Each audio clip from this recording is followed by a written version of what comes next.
Hello friends, welcome to S D online. ഞാൻ രാജീവ്. ഇന്ന് നമുക്ക് ചെറിയ ഒരു ട്യൂട്ടോറിയലാണ്. അതിനു മുമ്പ് എല്ലാവർക്കും എൻ്റെ തിരുവോണ ആശംസകൾ. ചെറിയ ട്യൂട്ടോറിയൽ എന്ന് പറഞ്ഞാൽ ഒരു ഫോട്ടോഷോപ്പ് ട്യൂട്ടോറിയലാണ്. അതുപോലെ തന്നെ ആർക്കും ചെയ്യാൻ കഴിയുന്ന ചെറിയ ഒരു 2 മിനിറ്റ് കൊണ്ട് ചെയ്യാൻ സാധിക്കുന്ന ഒരു ചെറിയ ഫോട്ടോഷോപ്പ് ട്യൂട്ടോറിയലാണിത്. മീൻസ് നിങ്ങളുടെ ഫോട്ടോ കുറച്ചും കൂടെ ഭംഗിയാക്കാനായിട്ട് സാധിക്കും. അപ്പോൾ ഈ ഫോട്ടോ നിങ്ങൾ ഇൻസ്റ്റാഗ്രാമിൽ ഓൾറെഡി കണ്ടു കാണും. ഇതിന് ബിഫോർ എഡിറ്റിംഗ് ചെയ്യുന്നതിന് മുമ്പ്, ഫോട്ടോഷോപ്പ് എഡിറ്റ് ചെയ്യുന്നതിന് മുമ്പുള്ള ഫോട്ടോ ഞാൻ കാണിക്കാം. അപ്പോൾ ഇതാണ് ഫോട്ടോഷോപ്പ് എഡിറ്റ്സിന് മുമ്പുള്ള ഫോട്ടോ. ഇത് എഡിറ്റ്സ് എല്ലാം കംപ്ലീറ്റ് ആക്കിയതിന് ശേഷമുള്ള ഫോട്ടോ. ഇനി നമുക്ക് ട്യൂട്ടോറിയലിലേക്ക് കടക്കാം. നമ്മൾ ഈ ട്യൂട്ടോറിയൽ നോക്കുന്നത് ടൈറ്റിൽ പറയുന്ന പോലെ തന്നെ എങ്ങനെ നമുക്ക് നല്ല ഒരു ബൊക്കെ ക്രിയേറ്റ് ചെയ്യാമെന്നുള്ളതാണ്. ബൊക്കെ എന്നതുകൊണ്ട് ഞാൻ ഉദ്ദേശിക്കുന്നത് നമ്മുടെ ബാക്ക്ഗ്രൗണ്ട് ബ്ലർ അല്ല. ബാക്ക്ഗ്രൗണ്ട് ബ്ലറിനെ കുറിച്ച് നമ്മൾ ഓൾറെഡി ഒരു വീഡിയോ ചെയ്തിട്ടുണ്ട് ഫോട്ടോഷോപ്പിൻ്റെ. അതുപോലെ തന്നെ എല്ലാ ട്യൂട്ടോറിയലിനും മുമ്പ് നമ്മൾ പറയുന്നത് പോലെ ലെയേഴ്സിനെ കുറിച്ചുള്ള വീഡിയോ കണ്ടതിന് ശേഷം മാത്രം ഈ ഏത് ഫോട്ടോഷോപ്പ് വീഡിയോയും കാണുക. അതിപ്പോൾ ഞാൻ ചെയ്ത ലെയേഴ്സിൻ്റെ വീഡിയോ കാണണമെന്നില്ല. അത് നിങ്ങൾക്ക് മനസ്സിലായില്ലെങ്കിൽ വേറെ ആൾക്കാർ ചെയ്തിരിക്കുന്ന ലെയേഴ്സിനെ കുറിച്ചുള്ള വീഡിയോ കാണുക. ഇംഗ്ലീഷിലാണെങ്കിൽ ഞാൻ റെക്കമെൻഡ് ചെയ്യുന്നത് പിക്സ് ഇംപെർഫെക്റ്റ് അല്ലെങ്കിൽ PH ലേൺ എന്ന് പറയുന്ന 2 ചാനലുകളാണ്. മനസ്സിലാക്കാൻ കുറച്ച് എളുപ്പമുള്ള 2 ഫോട്ടോഷോപ്പ് പഠിപ്പിക്കുന്ന 2 ചാനലുകളാണ്. ഈ ചാനലുകളൊക്കെ കണ്ടിട്ടാണ് ഞാൻ ഫോട്ടോഷോപ്പ് അത്യാവശ്യം പഠിച്ചത്. അപ്പോൾ നിങ്ങൾക്ക് താല്പര്യമുണ്ടെങ്കിൽ ഈ ചാനലുകൾ കാണാം, അല്ലെങ്കിൽ നമ്മുടെ ലെയേഴ്സിൻ്റെ ട്യൂട്ടോറിയൽ നിങ്ങൾക്ക് കാണാം. അപ്പോൾ എന്തായാലും ഈ ചെറിയ ട്യൂട്ടോറിയലിലേക്ക് കിടക്കാം.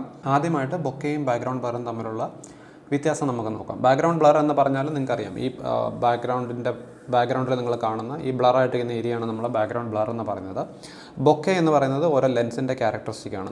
നല്ല ബൊക്കെയുണ്ട്, അല്ലെങ്കിൽ അത്ര നല്ലതല്ലാത്ത ബൊക്കെയുണ്ട്. ബൊക്കെ എന്നതുകൊണ്ട് നമ്മൾ ഉദ്ദേശിക്കുന്നത്, നമുക്ക് ഈ ചിത്രത്തിൽ നോക്കിയാൽ ചെറിയ out of focus round areas നമുക്ക് കാണാം. ഇവിടെ ഒരു ചുവന്ന പൂക്കളുണ്ടെങ്കിൽ നമ്മൾ സബ്ജക്റ്റ് കുറച്ച് ഫ്രണ്ടിലാണെങ്കിൽ നമ്മൾ സബ്ജക്റ്റിൽ ഫോക്കസ് ചെയ്ത് കഴിയുമ്പോൾ ബാക്ക്ഗ്രൗണ്ടിലുള്ള പൂവാണെങ്കിലും എന്താണെങ്കിലും ഇതുപോലെ ഔട്ട് ഓഫ് ഫോക്കസ് ആയി തീരും. മീൻസ് ചെറിയ ബ്ലർഡായിട്ട് നമുക്ക് കാണാൻ സാധിക്കും. അപ്പോൾ പെർഫെക്റ്റ് നല്ല റൗണ്ടായിട്ടുള്ള ബൊക്കെയാണ് നമ്മൾ ഹൈ ക്വാളിറ്റി ഗുഡ് ബൊക്കെ എന്ന് നമ്മൾ പറയുന്നത്. അപ്പോൾ എങ്ങനെ നമ്മുടെ കയ്യിൽ നല്ല ഒരു ലെൻസ് ഇല്ല, മീൻസ് f1.8 ഓപ്പണിംഗ് ഒക്കെയുള്ള നല്ല ബാക്ക്ഗ്രൗണ്ട് ബ്ലർ കിട്ടുന്ന ഒരു ലെൻസ് ഇല്ലെങ്കിൽ നമുക്ക് ഫോട്ടോഷോപ്പിൽ അത്യാവശ്യം ബാക്ക്ഗ്രൗണ്ട് ബ്ലർ ഉണ്ടാക്കാൻ സാധിക്കും. ഞാൻ യൂസ് ചെയ്തത് 85mm 1.8 ലെൻസാണ്. നമുക്ക് അത്യാവശ്യം ബാക്ക്ഗ്രൗണ്ട് ബ്ലർ ഉണ്ട്, എങ്കിലും അത് കുറച്ചും കൂടെ എൻഹാൻസ് ചെയ്യാനായിട്ട് കുറച്ചും കൂടെ ബാക്ക്ഗ്രൗണ്ട് ബ്ലർ ക്രിയേറ്റ് ചെയ്തു. അതുപോലെ തന്നെ ഈ മെയിൻ ഫോട്ടോയിൽ നോക്കിയാൽ നിങ്ങൾക്ക് അറിയാം, ഇവിടെ ചുവപ്പ് കളറോ അങ്ങനെ യാതൊരു വിധമായ പൂക്കളും ഈ ചിത്രത്തിലില്ല. അപ്പോൾ എങ്ങനെ ഈ ചുവന്ന കളർ വന്നു, എങ്ങനെ നമ്മൾ ഈ ചെറിയ ബൊക്കെ ഇവിടെ കൊണ്ടുവന്നു എന്നുള്ളതാണ് ഈ ട്യൂട്ടോറിയൽ. അപ്പോൾ ഇതൊരു ലെയറാണ്. ലെയർ 4 നോക്കിയാൽ ഞാൻ ജസ്റ്റ് ബൊക്കെ എന്ന് ഫ്ലവർ റെഡ് ബൊക്കെ എന്നിടാം.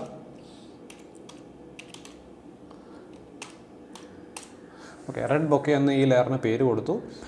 ഈ ലെയർ ഞാൻ ജസ്റ്റ് ഇപ്പോൾ ഇൻവിസിബിൾ ആക്കിയാൽ ഈ ലെയറിലെ കാര്യങ്ങളെല്ലാം നമുക്ക് ഈ പിക്ചറിൽ നിന്ന് ഇൻവിസിബിൾ ആയിട്ട് മാറും. അപ്പോൾ ജസ്റ്റ് ഒന്ന് ഇൻവിസിബിൾ ആക്കി കാണിക്കാം. അപ്പോൾ ഈ ലെയർ ഇൻവിസിബിൾ ആക്കി കഴിഞ്ഞപ്പോൾ നിങ്ങൾക്ക് കാണാൻ സാധിക്കുന്നത് നമ്മുടെ ബാക്ക്ഗ്രൗണ്ടിൽ കാണുന്ന ആ ബൊക്കെ അവിടെ ഇല്ലാതായിത്തീരുന്നു എന്നുള്ളതാണ്. ഇത് ചെയ്യുന്നത് വളരെ സിമ്പിളാണ്. ഞാനിപ്പം വേറൊരു കാര്യം ചെയ്യാം. നമുക്ക് ബാക്കിയുള്ള എല്ലാ ലെയറുകളും ഒന്ന് ഇൻവിസിബിൾ ആക്കാം. നമ്മുടെ മെയിൻ ലെയർ മാത്രം വിസിബിൾ ആക്കി, അതുപോലെ തന്നെ നമ്മുടെ റെഡ് ബൊക്കെയും വിസിബിൾ ആക്കി, ബാക്ക്ഗ്രൗണ്ട് ലെയറും ഞാൻ ഇൻവിസിബിൾ ആക്കുന്നു. ഓക്കെ, അപ്പം നമുക്ക് ആകെ ഈ റെഡ് ബൊക്കെ ലെയറിലുള്ളത് കുറച്ച് ഇതുപോലുള്ള കുത്തുകൾ മാത്രമാണ്. ഞാൻ ചെയ്തിരിക്കുന്നതും ഇത്രയുമാണ്. ഒരു ലെയറിൽ ഞാൻ ജസ്റ്റ് ഇതിൻ്റെ ഒരു കോപ്പി എടുക്കാം. ഈ ലെയറിന് മുകളിൽ വേറൊരു ലെയർ ക്രിയേറ്റ് ചെയ്യുന്നു. ഓക്കെ, ഇപ്പം ഞാൻ പുതിയതായിട്ട് ക്രിയേറ്റ് ചെയ്ത ലെയറാണ് നിങ്ങൾ കാണുന്നത്. ഈ ലെയറിൽ യാതൊരു വിധമായ ഡോട്ട്സ് മുതലായ കാര്യങ്ങളില്ല. ഞാനപ്പം നമ്മുടെ എല്ലാ ലെയേഴ്സും ഒന്ന് വിസിബിൾ ആക്കുകയാണ്.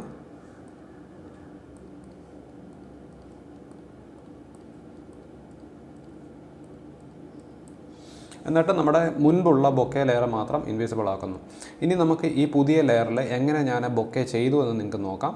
നമുക്ക് ജസ്റ്റ് ചെയ്യേണ്ടത് ഇത്രയും മാത്രമാണ്. ജസ്റ്റ് നമ്മുടെ ബ്രഷ് എടുക്കുക. ഈ ഫോട്ടോ നോക്കിയാൽ ഏകദേശം ഒരു റെഡിഷ് കളറുള്ളൊരു ഫോട്ടോയാണ്. അപ്പോൾ നമുക്ക് ഒരു റെഡ് അല്ലെങ്കിൽ ഓറഞ്ച് കളറിലുള്ള ബൊക്കെ ഉണ്ടെങ്കിൽ നന്നായിരിക്കും, കുറച്ചും കൂടെ നല്ലതായിരിക്കുമെന്ന് നമുക്ക് നിങ്ങൾക്കൊരു ആർട്ടിസ്റ്റിക് ഫീൽ ഉണ്ടെങ്കിൽ നിങ്ങൾക്കത് മനസ്സിലാക്കും. ഇപ്പോൾ ഒരു പച്ച കളറിലുള്ള പൂവൊക്കെ കൊണ്ട് വെച്ചാൽ അത്രയ്ക്കും ഒരു എറിക്കത്തില്ല ഈ ഫോട്ടോയിൽ. ആ ഒരു റെഡ് അല്ലെങ്കിൽ ഓറഞ്ചൊക്കെ എറിക്കത്തുള്ളൂ. അപ്പോൾ ഞാൻ ചെയ്യാൻ പോകുന്നത് മീൻസ് എൻ്റെ ആ ഒരു ഭാഷാശൈലിയിൽ കിട്ടിയ വേർഡ് അങ്ങനെയാണ്. അപ്പോൾ ജസ്റ്റ് വേർഡിനെ ജഡ്ജ് ചെയ്യാതിരിക്കുക, കാര്യം മനസ്സിലാക്കുക. ഓക്കെ, അപ്പോൾ ഞാൻ ജസ്റ്റ് ചെയ്യുന്നത് ബ്രഷ് എടുക്കുന്നു, പുതിയ ഇങ്ങനൊരു ലെയർ ഉണ്ടാക്കിയിട്ട് നമ്മുടെ ഈ സൈഡിലുള്ള കളർ പിക്കറിൽ വന്നിട്ട് ആദ്യം ഒരു ഓറഞ്ച് കളർ എടുക്കുന്നു. ഓക്കെ, ഓറഞ്ച് കളർ എടുത്തിട്ട് ജസ്റ്റ് നമ്മൾ ചെയ്യേണ്ടത് അതുപോലെ തന്നെ നമുക്ക് വേണമെങ്കിൽ ഫ്ലോ ഇച്ചിരി കുറയ്ക്കാം. ഫ്ലോ കുറയ്ക്കണം നിർബന്ധമില്ല, എന്തായാലും 100% ഫ്ലോയിൽ നമുക്ക് ജസ്റ്റ് ചെയ്യാം. നമ്മൾ ചെയ്യേണ്ടത് ഇവിടെ ചെറിയ ചെറിയ ഡോട്ട്സ് ക്രിയേറ്റ് ചെയ്യുകയാണ്. അതുപോലെ തന്നെ എല്ലാ ഡോട്ട്സിൻ്റെയും വലിപ്പം ഒരുപോലെ ആകാതിരിക്കാൻ നമ്മൾ ശ്രദ്ധിക്കുക. അതുപോലെ തന്നെ അധികം വലുതാക്കാതിരിക്കുക, ഭയങ്കര വലുതായ ഡോട്ട്സ് ഇടാതിരിക്കുക. നിങ്ങൾക്ക് ഏകദേശം ഒരു ഐഡിയ കാണും, നമുക്ക് ബൊക്കെയൊക്കെ കണ്ടിട്ടുള്ള ആൾക്കാരാണെങ്കിൽ ഏകദേശം ഒരു ഐഡിയ കാണും. ഓക്കെ, ഞാനപ്പം ഈ സൈഡിൽ ഒരു ഓറഞ്ച് കളറിലുള്ള ഡോട്ട്സ് ഇട്ടു. ഇനി നമുക്ക് കുറച്ച് റെഡ് കളറിലുള്ള ഡോട്ട്സ് ബ്രഷ് ടൂൾ യൂസ് ചെയ്ത് നമുക്കിടാം. ഓക്കെ, ഇവിടെ ഒരു കുറച്ച് പൂക്കളുണ്ടെന്നുള്ളൊരു പ്രതീതി ജനിപ്പിക്കാൻ വേണ്ടിയിട്ട്.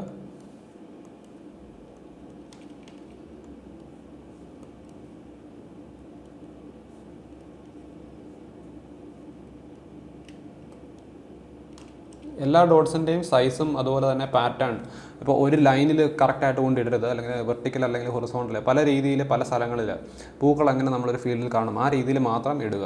അപ്പോൾ ജസ്റ്റ് ഈ ലെയർ മാത്രം നമ്മൾ നോക്കിയാൽ ബാക്കി എല്ലാ ലെയേഴ്സും ഞാൻ ഓഫ് ചെയ്യുന്നു. ഓക്കെ, ആ ലെയറിൽ നമ്മൾ കുറച്ച് ഡോട്ട്സ് മാത്രം അവിടെ ഇവിടെ ഇട്ടിട്ടുണ്ട്, അത്രേ ഉള്ളൂ. ഓക്കെ, അപ്പോൾ ഇതാണ് നമ്മൾ ഡോട്ട്സ് ഇട്ടത്. പക്ഷേ നമുക്കൊരു ഡോട്ടായിട്ട് ഇത് കാണുന്നുണ്ട്. അപ്പോൾ ചെയ്യേണ്ടത്, നമ്മളിപ്പോൾ വർക്ക് ചെയ്യുന്നത് ഈ ലെയർ 7 എന്ന് പറയുന്ന ഈ ലെയറിൽ മാത്രമാണ്, നമ്മുടെ പുതിയ, നിങ്ങൾക്ക് എക്സാമ്പിൾ കാണിക്കാൻ വേണ്ടി ഞാൻ ക്രിയേറ്റ് ചെയ്ത ലെയറാണ്.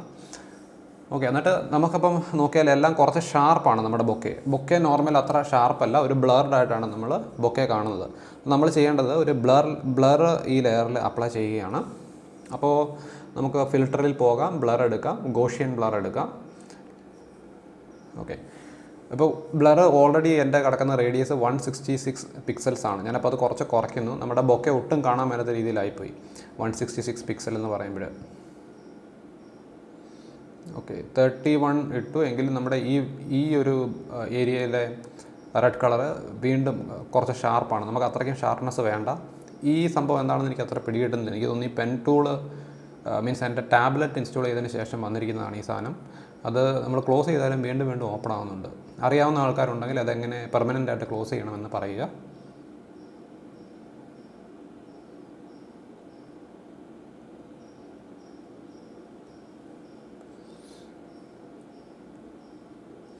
ഓക്കെ, ഇപ്പോൾ നിങ്ങൾ നോക്കിയാൽ നമ്മളിപ്പോൾ അപ്ലൈ ചെയ്ത ചെറിയ ചെറിയ ഡോട്ട്സ് ഒരു ബ്ലറായിട്ട് മാറിയിട്ടുണ്ട്. ഓക്കെ, അപ്പോൾ ഇങ്ങനെയാണ് നമ്മൾ ബൊക്കെ ക്രിയേറ്റ് ചെയ്യുന്നത്. ചിത്രത്തിൽ ഇല്ലാത്ത ബൊക്കെ എങ്ങനെ നമുക്ക് ക്രിയേറ്റ് ചെയ്യാം എന്നുള്ളതിൻ്റെ ചെറിയ ട്യൂട്ടോറിയലാണ്. അപ്പോൾ ആർക്കും ചെയ്യാം, ഏത് ഫോട്ടോയിലും ചെയ്യാം. പിന്നെ ഒരു വേറൊരു കാര്യം, നമ്മൾ എന്ത് എഫക്ട്സ് ക്രിയേറ്റ് ചെയ്താലും എല്ലാ ഫോട്ടോയിലും ഇത് കൊണ്ടുവരാതിരിക്കുക. അപ്പം എല്ലാ ഫോട്ടോയിലും ചെയ്യുമ്പോൾ ആൾക്കാർ വിചാരിക്കുക എന്താണ് ഇവൻ്റെ ഇത് കൃത്രിമമാണെന്ന് ആൾക്കാർക്ക് മനസ്സിലാവും. അപ്പോൾ ആൾക്കാർക്ക് ഇത് മനസ്സിലാകരുത്. മീൻസ് നമുക്ക് ചില ഫോട്ടോകളിൽ പർട്ടിക്കുലർ ഫോട്ടോസിൽ മാത്രം അപ്ലൈ ചെയ്യുക, എല്ലായിടത്തും എല്ലാ എഫക്ട്സും കൊണ്ടുവരാതിരിക്കുക. ഓക്കെ, അപ്പോൾ ഇതൊരു ചെറിയ ട്യൂട്ടോറിയലാണ്, നിങ്ങൾക്കിത് യൂസ്ഫുൾ ആകുമെന്ന് വിചാരിക്കുന്നു. വീണ്ടും എല്ലാവർക്കും ഹൃദയം നിറഞ്ഞ ഓണാശംസകൾ. വീഡിയോ കണ്ട എല്ലാവർക്കും നന്ദി. ചാനൽ സബ്സ്ക്രൈബ് ചെയ്ത എല്ലാ ആൾക്കാർക്കും നന്ദി. അപ്പോൾ നിങ്ങൾ ചാനൽ സബ്സ്ക്രൈബ് ചെയ്യാത്ത ആൾക്കാരാണെങ്കിൽ സബ്സ്ക്രൈബ് ചെയ്യുക. അടുത്ത വീഡിയോയിൽ കാണുന്നത് വരെ ബൈ.